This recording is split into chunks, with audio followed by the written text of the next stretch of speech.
है मुश्किल जीना यहाँ, जरा हट के जरा बच के, ये है बॉम्बे मेरी जान।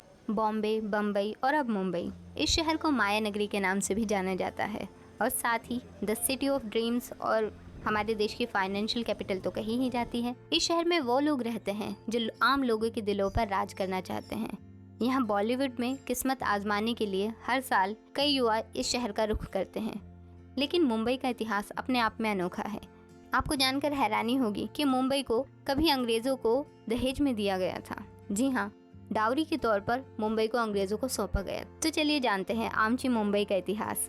मुंबई के कांदिवली के पास मिले प्राचीन अवशेष बताते हैं कि ये द्वीप समूह पाषाण युग के हैं। 3वीं शताब्दी से पूर्व में ये अशोक के साम्राज्य का भी हिस्सा रह चुके हैं।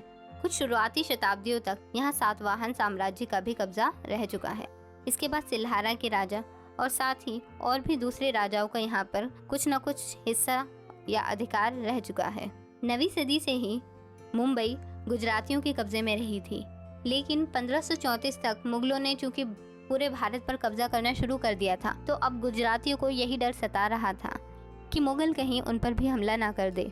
इसी के चलते गुजरात के शासक बहादुर शाह ने 1534 में पुर्तगालियों के साथ एक संधि कर ली कि बॉम्बे के 7 द्वीप जो बेसिन शहर के करीब थे, जिसे अब वसई कहते हैं, वो अब पुर्तगालियों के अंडर में आ जाए। और यहीं से हुआ बॉम्बे को बनाने का आगाज, जिसे आज हम बॉम्बे कहते हैं। यह कभी 7 द्वीपों का एक समूह था, लेकिन इसे पहले बॉम्बे नहीं कहा जाता था।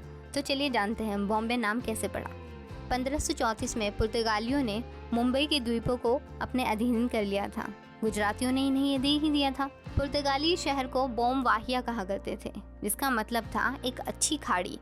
अंग्रेजों ने इसे बदलकर बॉम्बे कहना शुरू कर दिया और ऐसे मिला उन द्वीपों के समूह को अपना पॉपुलर नाम बॉम्बे।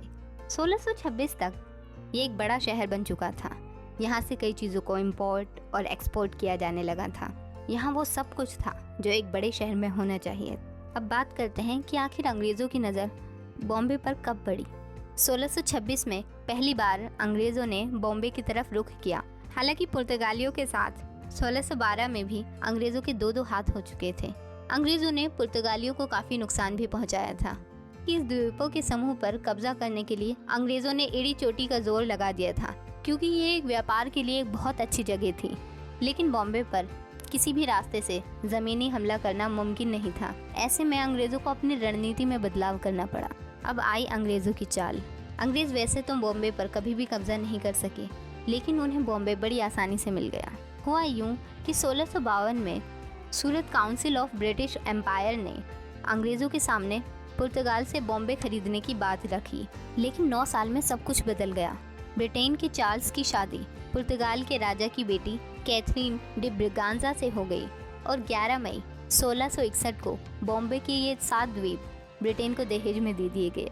मतलब हुआ ये कि जिस बॉम्बे के लिए अंग्रेज़ युद्ध तक करने के लिए तैयार, मुँह मांगी कीमत तक देने के लिए तैयार थे, वही बॉम्बे दहेज के नाम पर उनकी थाली में आ गिरा।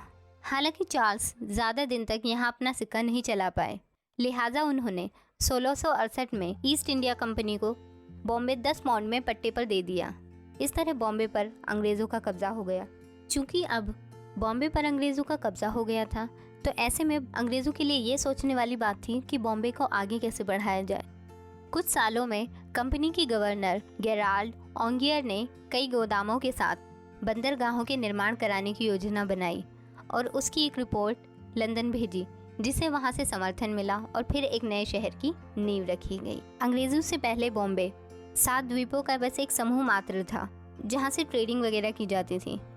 लेकिन काफ़ी हद तक ये द्वीप एक दूसरे से अलग अलग ही थे। इसके बाद वहां पर लोगों के लिए ज़मीन खरीदने और घरें बनाने की सुविधाओं का प्रबंध किया जाने लगा। कंपनी की गवर्नर ने कई बिल्डिंगों और द्वीपों को जोड़ने का काम शुरू किया। वो द्वीप जो पहले अलग अलग थे, अब उन्हें जोड़ा जाने लगा और लोगों के लिए घर, अस्पताल, चर्च और टकसाल का निर्माण किया जाने लगा। आंकड़ों के मुताबिक 1670 में कंपनी के पास रहने वाले लोगों की सुरक्षा के लिए 1500 सैनिक थे, जिसमें अंग्रेज और स्थानीय लोग दोनों ही शामिल थे। व्यापार बढ़ा तो लोगों की ज़रूरत भी बढ़ी और 1675 में यहाँ की आबादी बढ़कर 60,000 हो गई। कंपनी को लगा कि बॉम्बे में काम बढ़ने लगा, तो उन्होंने अपना मुख्यालय जो सूरत में हुआ करता था उसे 1687 में मुंबई ले आए। इस तरह से मुंबई का महत्व बढ़ने लगा। लेकिन इस तरक्की के बीच एक अड़चन आ खड़ी हुई। 1689 में बॉम्बे पर मुगलों ने हमला कर दिया और ये हमला इतना खतरनाक था कि इसमें कई लोगों को अपनी जान से हाथ धोना पड़ा और साथ साथ अंग्रेज़ों ने मुंबई को जितना भी खड़ा किया था वह सब वीरान हो गया। ईस्ट इंडिया कंपनी को मुगलों से समझौता करना पड़ा और एक बहुत बड़ी कीमत इसकी चुकानी पड़ी। लेकिन अंग्रेज़ कौन सा हार मानने वाले थे। भारी नुकसान से आगे की सोचकर ईस्ट इंडिया कंपनी ने बॉम्बे को फिर से विकास के रथ पर आगे बढ़ाना शुरू कर दिया। बॉम्बे के गवर्नर सर रॉबर्ट ग्रांट ने 1789 से 1883 के बीच कई सड़कों का निर्माण कराया। 1853 में विक्टोरिया और ठाणे को जोड़ने वाली पहली भारतीय रेलवे का निर्माण हुआ, जो आज भी मुंबई में देखी जा सकती है। यहीं से 1853 के आसपास ईस्ट इंडिया कंपनी पर कई तरह के आरोप भी लगाए गए और यहाँ पर ब्रिटिश क्राउन का कंट्रोल हो गया। अब जो काम ईस्ट इंडिया कंपनी कर रही थी वह काम ब्रिटिश क्राउन की देखरेख में किया जाने लगा।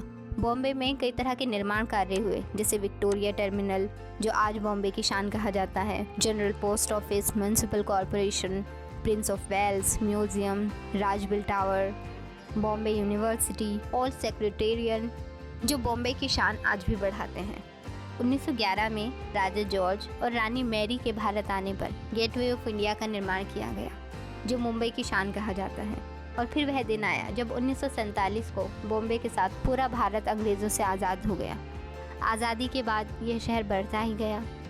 1995 में बम्बई का नाम बदलकर मुंबई कर दिया गया। बम्बई से मुंबई क्यों किया गया? क्योंकि बम्बई नाम अंग्रेज़ों को दिया गया था, जबकि मुंबई में मराठी के शब्द मुंबा यानी मुंबा माता के नाम से निकला है। मुंबा देवी जो मछुआरों की माता है, जो मुंबई की पहचान है। तो ये थी आमची मुंबई की कहानी। Thank you for watching this video. Keep like, share, subscribe and press the bell icon.